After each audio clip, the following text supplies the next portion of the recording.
Child cannot speak before her elders and without asking the permission of the elders, and I can see my elders are here today. So I ask my elders if I can speak. My elders, do you allow me to speak? Go ahead. Thank you. Ladies and gentlemen and dear guests, welcome very much. Karibuni sana. Herzlich willkommen.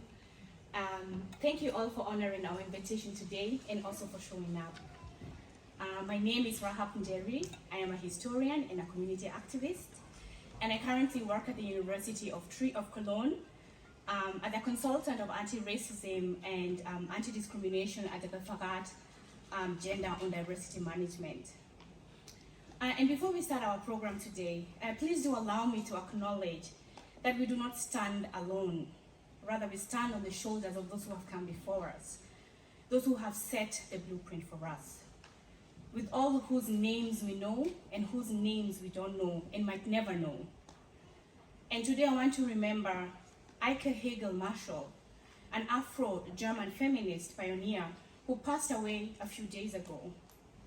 I also want to remember my own husband, Abdullah Mati, who passed away exactly today 5 months ago. So we are because they are. So in the spirit of Ubuntu and in the spirit of Utu.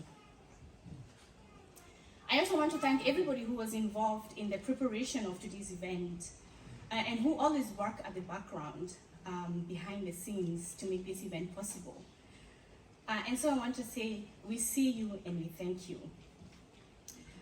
I would like to say that the conversation today is a difficult conversation. It's a conversation that has a lot of emotions. It's full of anger. It's full of emptiness, of sadness. Restitution is painful. Restitution is re-traumatizing due to its brutal language and also imagery. Colonial trauma forces us as a people not to speak of our emotions or feelings. It tries to silence us, to make us invisible, to make us forget our stories. And this is why I would like to encourage you today to listen to your own emotions and to your own body.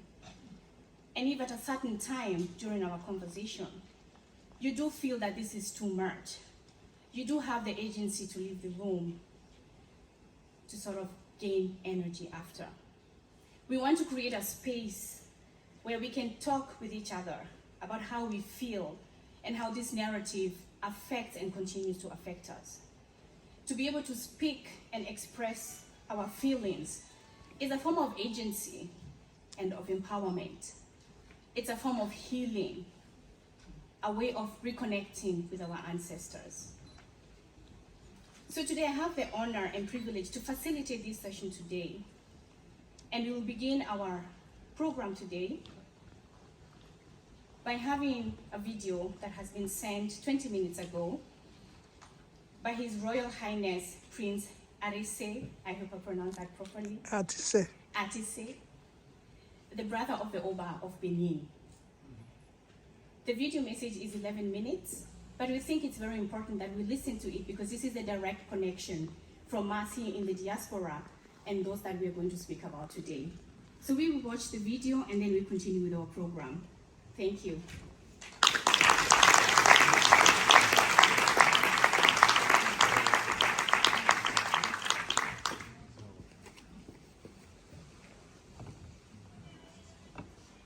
Good afternoon, distinguished ladies and gentlemen. It is a great honor for me to be invited to be a part of this memorable event. The exhibition titled I Miss You, it says a lot. It says a lot about what is happening globally with our bronzes. I am Prince Aghatise Erediauwa, and I'm speaking from the palace of the Oba of Benin. I am incidentally the immediate younger brother of His Royal Majesty, the Oba. Let me begin by giving due thanks and gratitude to the organizers of these sessions. And let me thank in particular the mayor of Koln, Mrs. Reka, and also her deputy, Mr. Walter. Of course, I have to give special gratitude to our own dear ambassador, Mr. Tuga. There are other organizers of this session with whom we have spoken lately. The director, Nanette, who has become like a sister to me, is a wonderful lady, and of course, our own representative from the palace, Professor Kwejulaiwola, who happens to also be the advisor to the Board of Trustees of the Benin Royal Museum, set up by His Royal Majesty to oversee the affairs of the Benin Royal Museum. Distinguished ladies and gentlemen, I know there is a very large community of Edo indigenes in Koln. I wish I was there among them to mingle, but I want to assure them that they have the greetings and felicitations of their Oba, His Royal Majesty, Oba Ewa II, Oba of Benin. Distinguished ladies and gentlemen, the issue of our bronzes, the Benin bronzes that were taken away from Benin in 1897,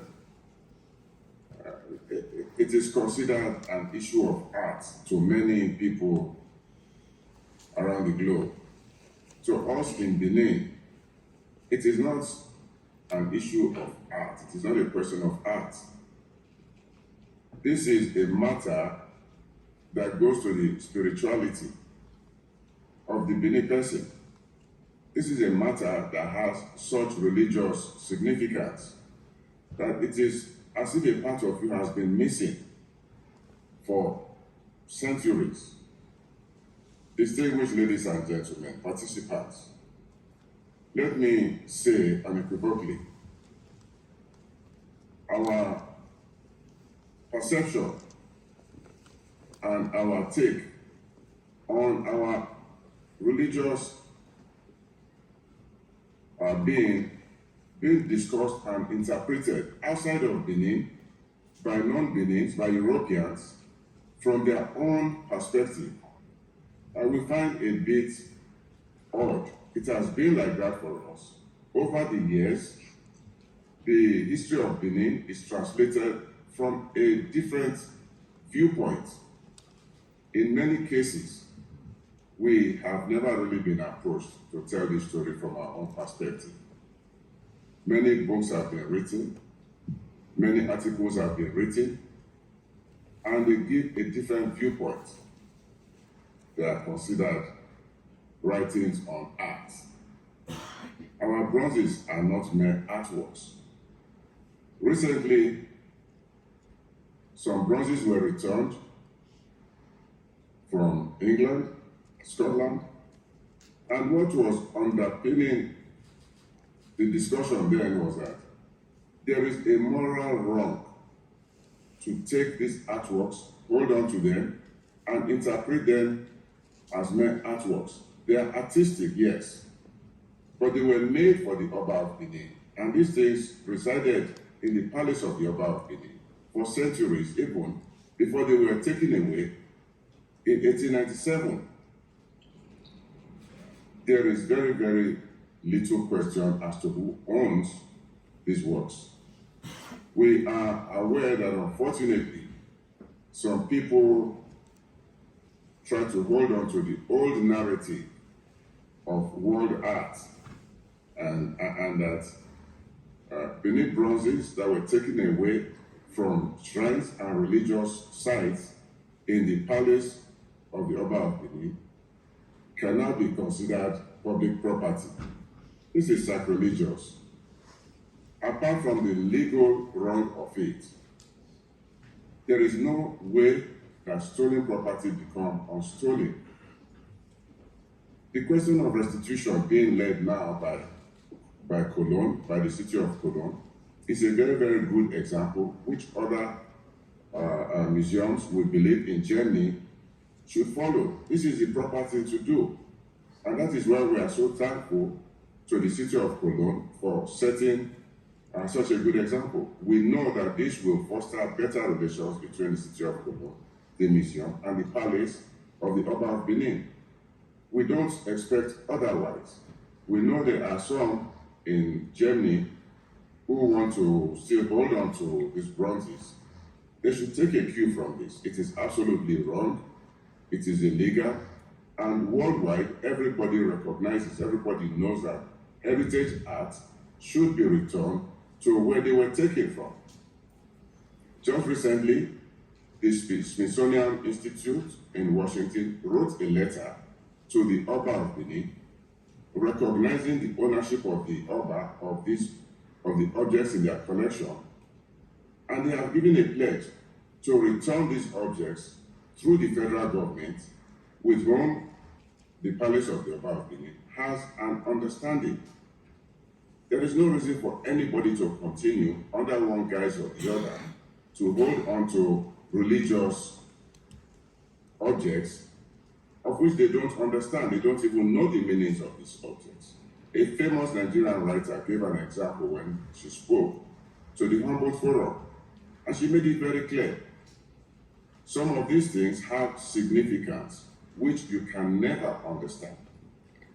So, my appeal, while thanking the organizers of this session, is that they should try, please, to disseminate this information as widely as possible.